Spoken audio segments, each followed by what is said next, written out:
Pria ini membuang 2 ton berlian ke tempat sampah. Meskipun nilainya hanya 2 triliun rupiah, itu bukan jumlah yang besar, tapi cukup untuk hidupnya setelah pensiun. Dia adalah petugas kebersihan yang telah bekerja di perusahaan berlian ini selama 16 tahun. Meski selalu rajin dan bertanggung jawab, beberapa hari sebelum pensiun, dia secara tak sengaja mengetahui bahwa bos berniat memecatnya lebih awal dengan alasan palsu agar tak perlu membayar uang pensiunnya.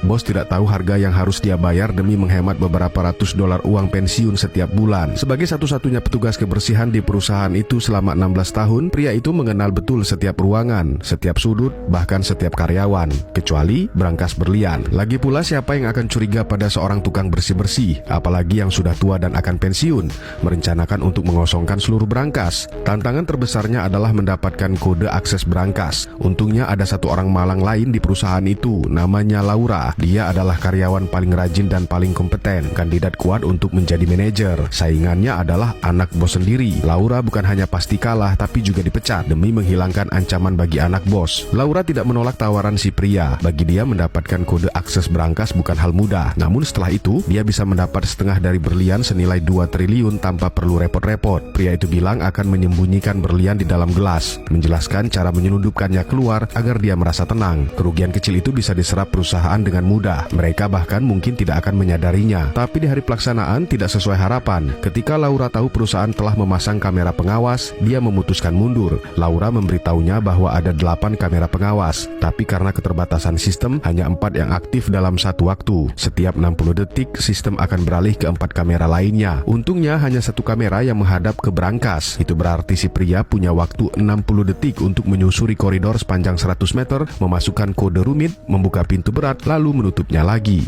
Bagi Laura, ini hal yang mustahil, tapi pria itu tidak hanya berhasil, malah melakukannya berkali-kali. Di setiap celah pengawasan, pria bolak-balik dari brankas ke kamar mandi selama lebih dari 3 jam, memindahkan 2 ton berlian melalui pipa air tebal ke dalam saluran pembuangan. Keesokan paginya, saat melihat pria itu keluar membawa gelas air, Laura mengira dia berhasil. Laura mulai membayangkan cara menikmati bagian 1 triliun miliknya. Namun kemudian dia diseret ke ruang brankas. Saat melihat semua berlian hilang, dia sadar bahwa dia juga telah ditipu, tapi semuanya sudah terlambat.